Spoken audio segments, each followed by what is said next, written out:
Nandito po tayo ngayon sa World Trade Center sa Pasay upang umattend ng isang napakagandang event. Ang gaang, napakagaan. Joey Nunez, delivering peace of mind.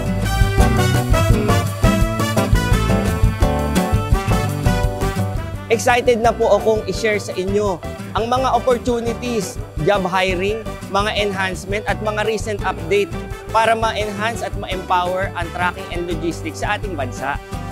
Welcome sa Transport and Logistics Philippines.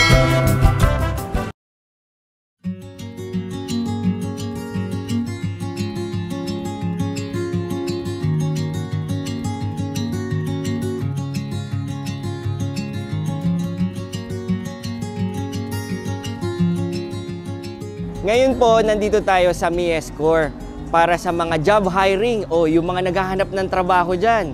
Kasama natin ngayon si Sir Rapi. Sir Rapi, ano ba po yung mga job hiring natin ngayon sa MIESCOR? Naku, marami tayong job hiring dyan. Kaya yung mga naghahanap, tamang-tama itong opportunity na to. Dahil marami tayong hiring especially sa mga engineering.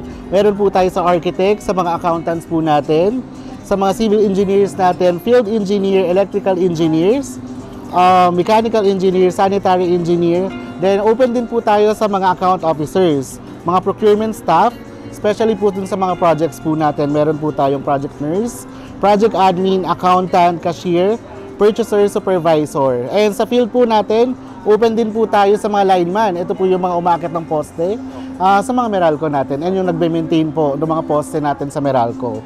Yan, groundman, technician, foreman, carpenter, leadman, scaffolder, terminator, painter, and mason.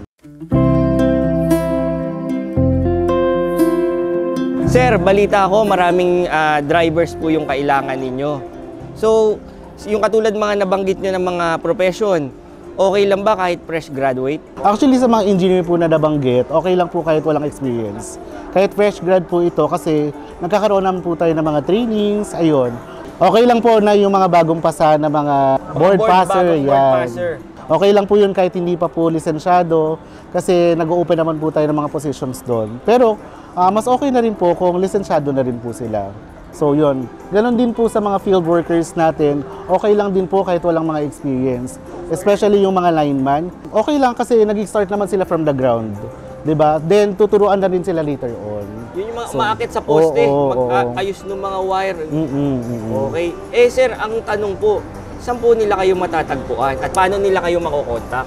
Actually, kaya namin matatagpuan nila kami dun sa Ortigas office natin. Yan. Marami kaming mga office within Metro Manila. Meron tayo sa Marikina, meron tayo sa Pasig, which is yung head office natin.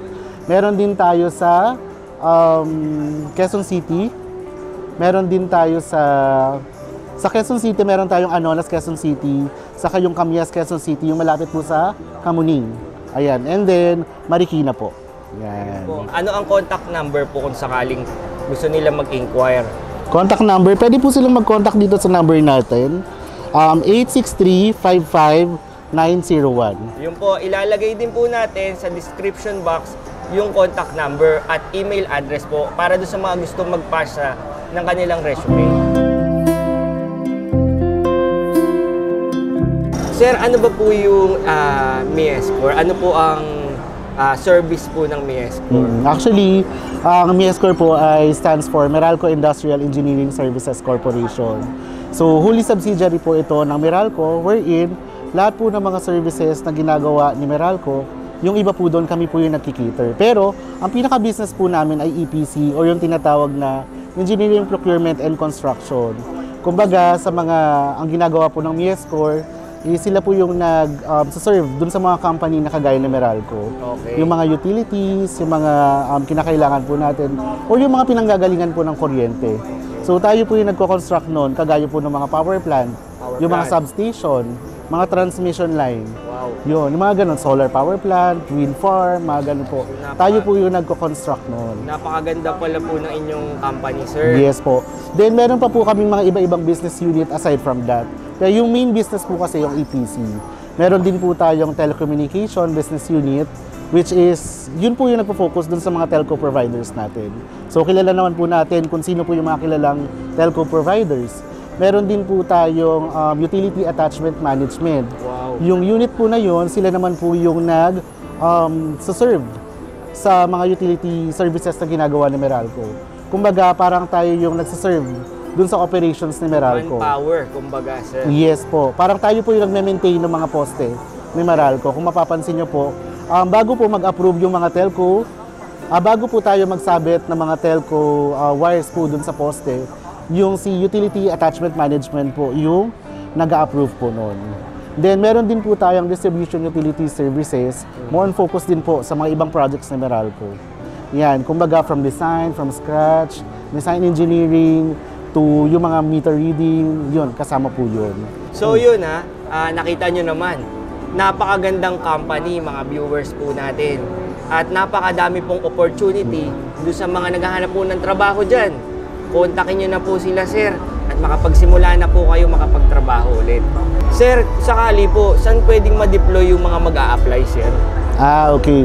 Since itong business po natin, Yescor, Meralco Industrial Engineering Services Corporation, all over the Philippines po ito. From Luzon, Visayas, and Mindanao po yung deployment. So halimbawa po ako, taga Cavite ako eh. Pwede po. Pwedeng ko sa malapit ba ako kung sakali maa-assign? Pwede rin po. Yun naman pala eh. Oh, ano pa hinihintay nyo? Apply na.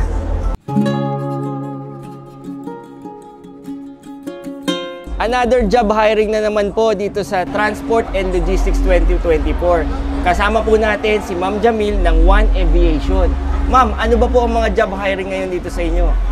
Good afternoon mga future ka-One App. So we have a lot of job opening dito kay One Aviation. No? First is yung equipment operator natin or drivers para sa rampa sa mga airport natin. No? And we also need station loaders and cargo agents. Wow! So, ano po yung mga requirements po, ma'am, para makapag-apply? Okay, so wala naman tayong masyadong mga requirements na mabibigat, no? The usual lang. Kailangan lang natin for drivers is yung NBI. Of course, dapat pro license tayo. Dapat may restrictions of 1, 2, and 3. So, si One Aviation Ground Handling Services Corp ay isang ground handler, pinakamalaking ground handler sa Pilipinas. So, we cater to 35 stations nationwide mula Luzon, Visayas, and Mindanao. Wow!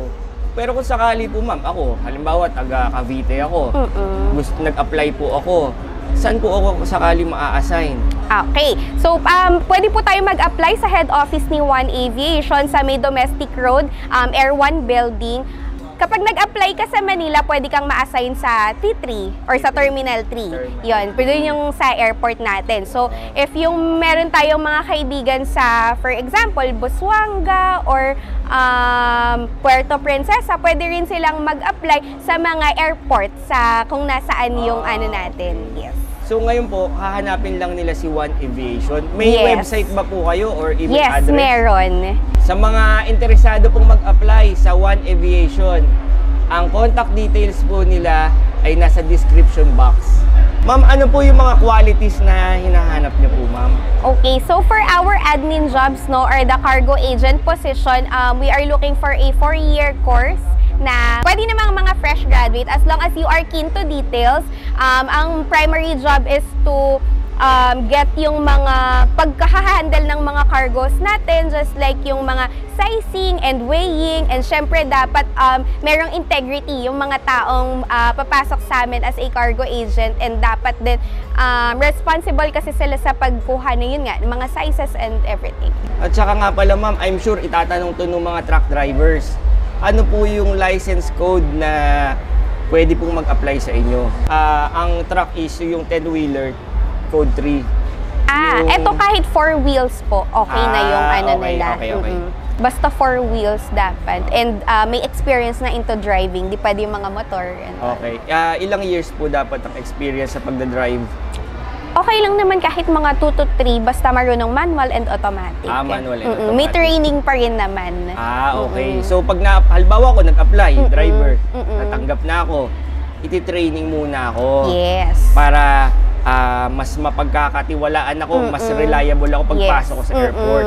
Hindi tayo basta isasabak sa, hindi tayo basta i-deploy nang wala tayong alam. Iti-training tayo, and during the training days, bayad na tayo kagad. Ayun po, napakaganda po nun ha. Narinig nyo po yun sa Oo. mga mag-a-apply dyan. Tsaka sigurado, pagpasok mo doon, confident ka na kaya mo yung trabaho mo at hindi ka kakaba-kaba. Ngayon po, nandito tayo sa booth ng To Go. At kasama natin si Sir. Gabriel De Asis po, from Key Accounts Management of To Go. So sir, ano ba po yung mga services na mai-offer ni To Go sa mga viewers po natin? Well, actually, Sir Joey, To Go is the largest end-to-end logistics and supply chain provider po ng Pilipinas.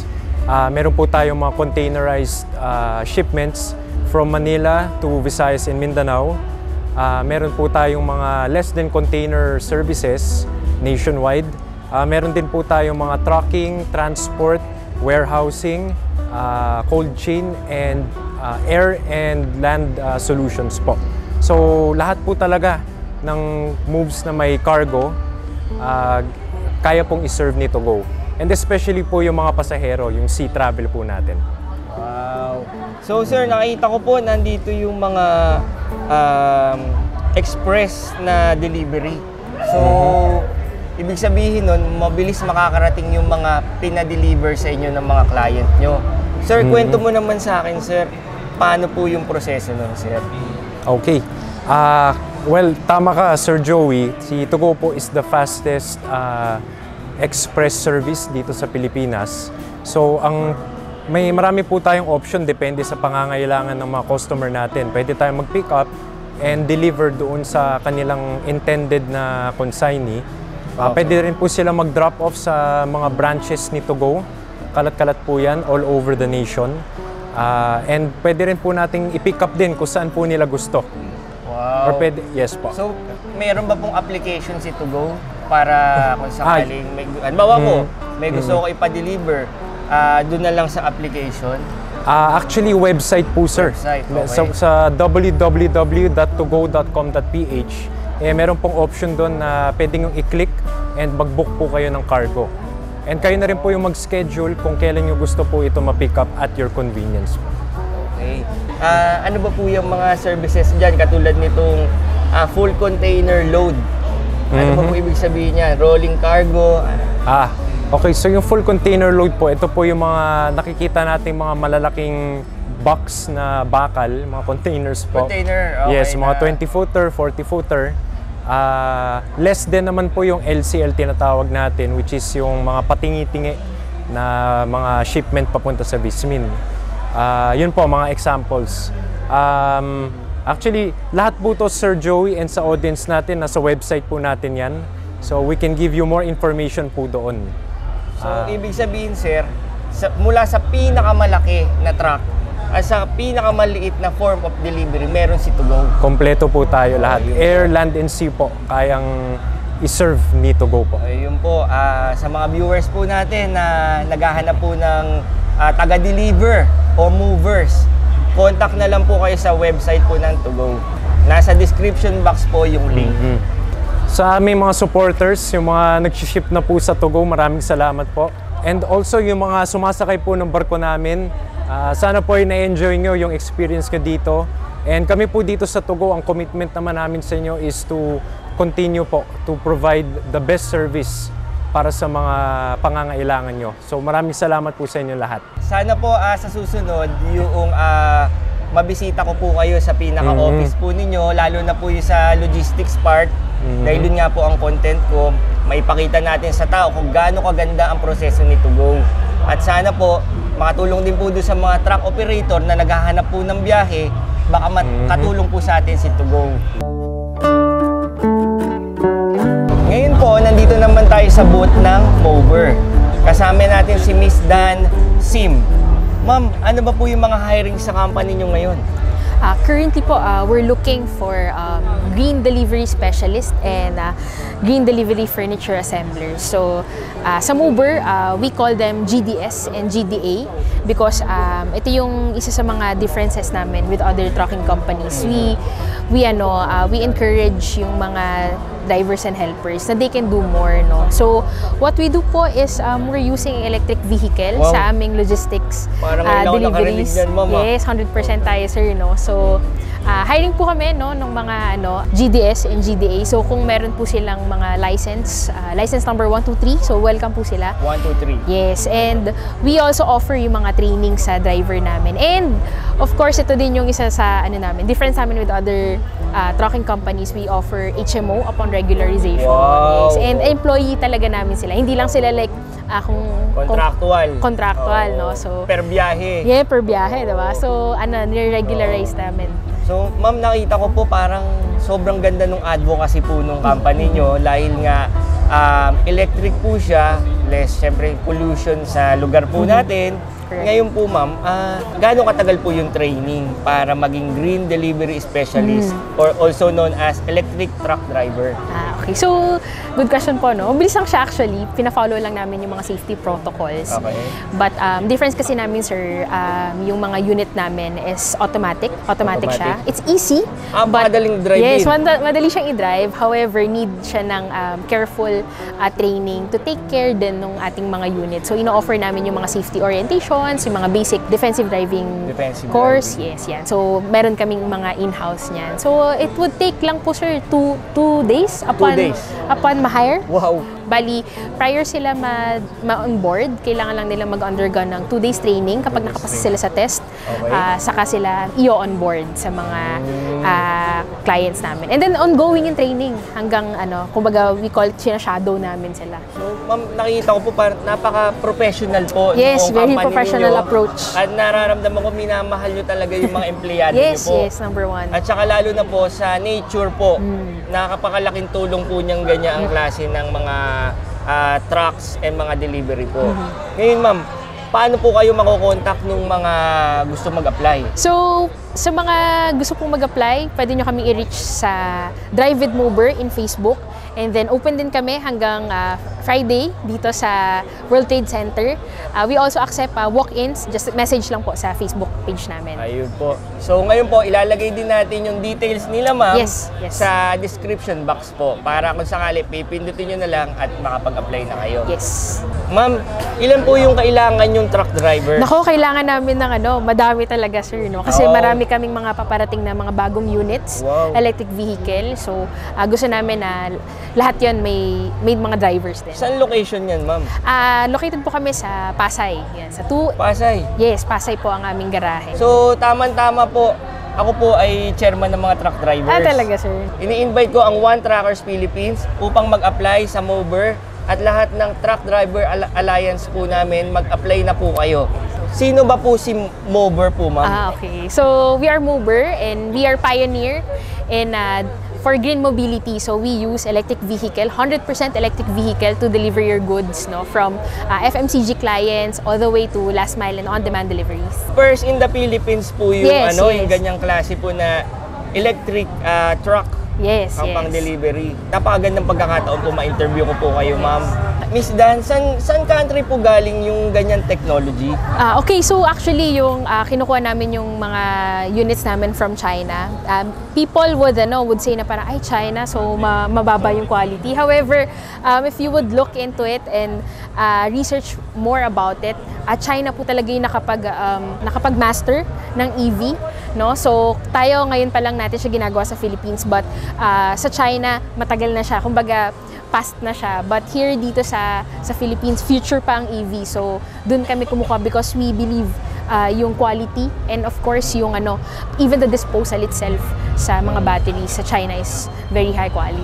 Yun nga po, ma'am, talagang nakaka-amaze po yung company nyo, ma'am. Sana mas in-depth po natin yung ma-visit ko po yung company nyo para Yes. mas Welcome ma-showcase natin sa mga viewers po natin kung mga services po ni Mober. Yes. At ma-test drive na po din natin yung Pwede, electric sir. truck nyo Pwede, po, ma'am. sir. We encourage po yung mga viewers na naghahanap ng work na makapag-apply kayo sa Mober, and we commit po yung na we prioritize our people, and at the same time the culture itself is very different from the we're setting up the standard bilang isang pioneer and first in the Philippines to use electric vehicle. Tsaka, and ma'am, alam mo deliveries. yung working condition ng mga truck drivers natin. Yes, exactly. Yung very, very poor yung iba nakikita kong working condition po Yes. nila.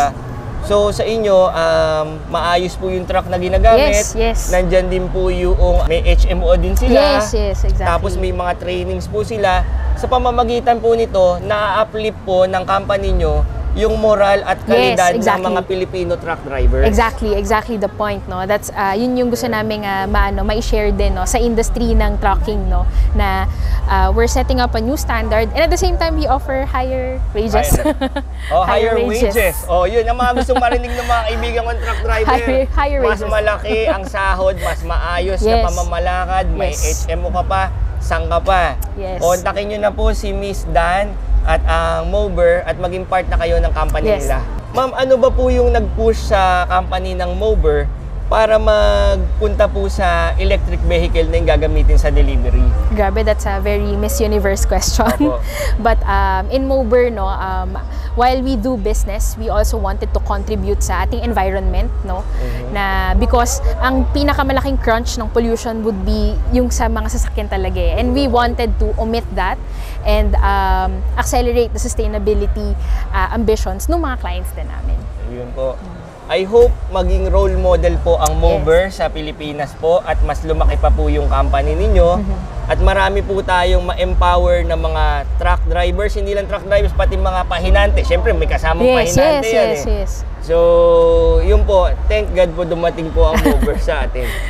Don't forget to like and subscribe. Nasa pinaka tumatak sa akin sa event na to yung sa Mover, yung kanilang electric truck at yung inaasikaso nila yung welfare ng mga drivers na well compensated sila at puno sila ng benefits. Bihira po yung nakikita natin ganon. Tsaka lalo na nagmamahal sila sa kalikasan kaya nag-focus sila sa electric vehicles. Kami po kayong natutunan at na-discover na opportunity po dito sa episode natin na to. Muli po, ako si Joey Nunez, delivering peace of mind.